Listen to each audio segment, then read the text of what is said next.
All right, so it's I is that correct? Yeah, Karapetian. Yeah, yeah. All right. Well, thanks for joining me today. First of all, I get so I watched Squeal this weekend, and then I went and I was so impressed by it. I went and started going through your filmography. Watched The Man in the Orange Jacket, and then Firstborn last night. And you have a very complete, like lots of movies have themes, but you seem to get really complete with that. You seem to have a fun kind of I don't even know how to ask the question, but do you approach your stories with a theme first or story and then wrap the theme around it? I'm more. I start with environment actually. I start with environment and then the story and then the characters. But environment is the first place for me. Yeah. All right. Where did the theme? Because the theme that I picked up from Squeal was just kind of the theme of freedom, and that it felt like freedom as currency. You have this much freedom, and you have to pay it to get certain comforts. Or Yeah. uh, what was your thoughts on that? For me, it was more about the how the love makes us to refuse from the freedom.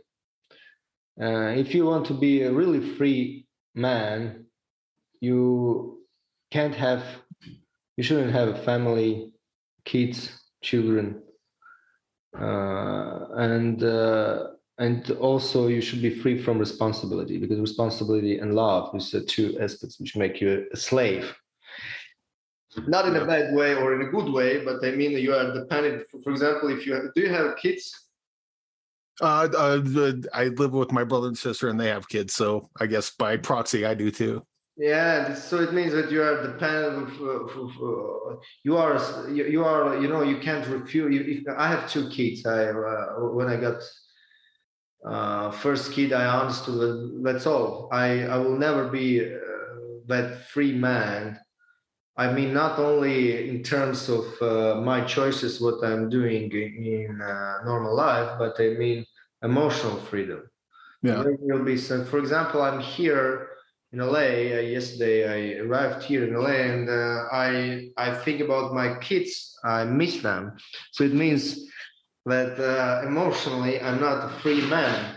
I'm attached to them forever. I'm their slave. This is Yeah. about what is about the film. But that's also kind of about choice too. Like the character. Well, I don't want to give away too much, but a character makes a choice, and actually, all the characters make the choice, and we all make choices. We, it's worth it giving away the freedom because this thing that I'm trading my freedom for brings joy or substance to my life. Whereas for other people, that same choice may not be.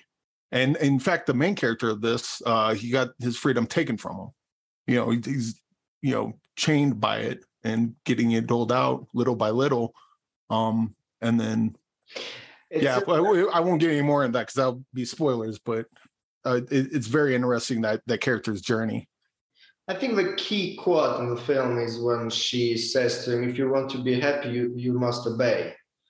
This is a very, I think it's a very, very important thing, especially what is going on in the world. There are like big societies which are ready to be obeyed, but to be happy, to be slaves, but to be happy slaves. It means, but what means happiness? It means security and food. Yeah. You have these two aspects. You can be controlled, you can be obeyed. If for you these two things are crucial and most important. I feel like this movie kind of tricked me in sort of an Orwellian thing because I'm reading 1984 and it's like freedom is slavery. And then I'm watching this, I'm like, yeah, I can see that. This is what is going on, for example, in Russia, or you see it's like the same also. The war is not a war. So the Firstborn, I watched that movie blew me away. I watched that last night, and I'm just kind of going through it.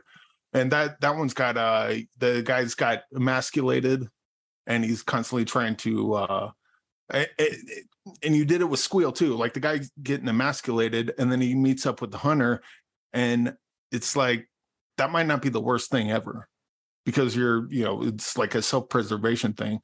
And I really like how in your movies that you don't really, you bring up an idea, but you don't judge the characters for it. It's just, this is what you're doing, and this is what you're doing, and they're all just different.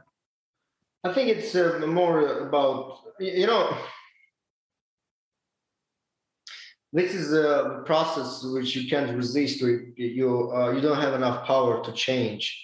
It's like it happens and it happens. And for example, for last 4 years, we are talking about women characters, and now there are like many movies when the main character is a woman, and we see how this tendency is get speculated by some producers, and they make like a pointless films, and in every script the woman is getting raped or humiliated or whatever. But nobody talks about the man. Of course, it's one of the reasons why maybe my films are not going to be very successful, because I'm more I know the man. I don't understand the women, but it doesn't mean that I judge them. It's like I'm trying to solve to have some answers on my questions for myself, not for other people. And Firstborn, it was the attempt to do it, and I don't know if I succeeded. This film was, after this movie, I had like a very long frustration and depression on my profession, because I wasn't so happy about the result of the film, and I think that this topic wasn't developed enough in the film. For example, The Man with the Orange Jacket and The Squeal are in my opinion, are my two best films. Yeah. Well, I still gotta get through People Out There. Can that be found anywhere? Because I had trouble finding that one. I don't think we didn't have international distribution. Oh, okay. That's unfortunate. It's very realistic. It's a very realistic film about social issues. It's my only film about the real world. The other films are about the created world. Well, I think you do talk about, like, even Samuel's Travels. It's I'm sorry, I keep calling it that, but Squeal. It plays like a fairy tale, mostly due to the music and like the cinematography, but it speaks about certain themes that with freedom that we don't often look at. We think freedom, oh, I'm going to be free, but we don't look at it in the nuanced way that this film portrays. Yeah, but it's a more philosophical question. What means freedom? What is freedom? Yeah. I think you can live in a very unsecured and maybe prison kind of country, but to have inner freedom. And I don't know. It's freedom. It's a very abstract question and term, and every human being understands by himself. For one, it's freedom means to have a chance to travel around. For another, is to have a choice. For third, is to vote.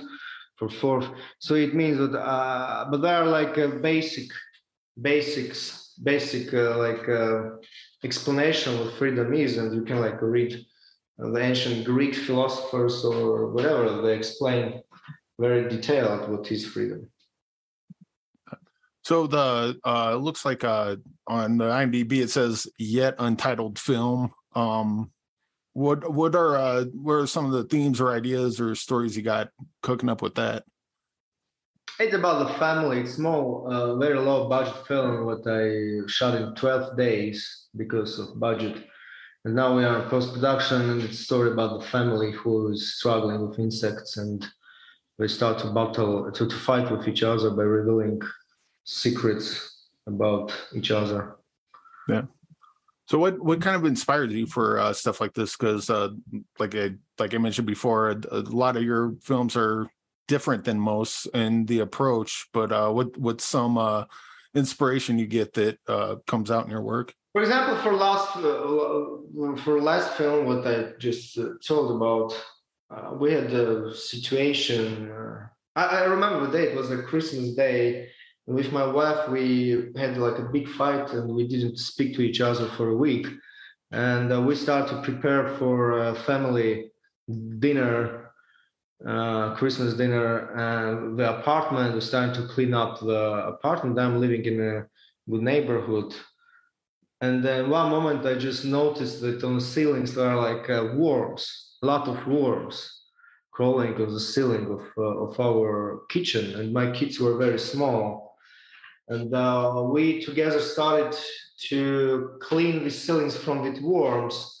And I remember I thought that, okay, these worms made me and my wife to talk to each other because we were connected with one goal, and it became like an idea. Okay, I wanted to write a very small budget film, and it was a good trigger to start developing the idea about family and insects at home.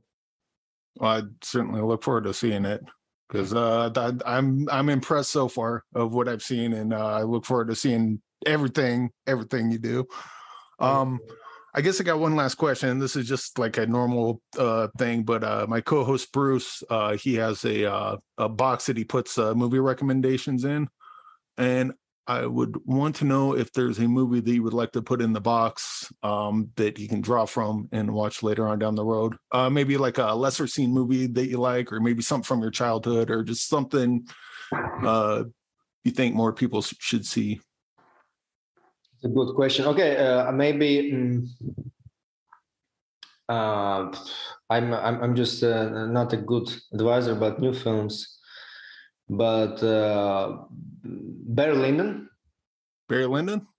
Kubrick? Stanley Kubrick, yeah. Série Noire by Alain Corneau film, and Point Blank maybe by John Burman. All right. Those are great. Those are great selections. Sorry.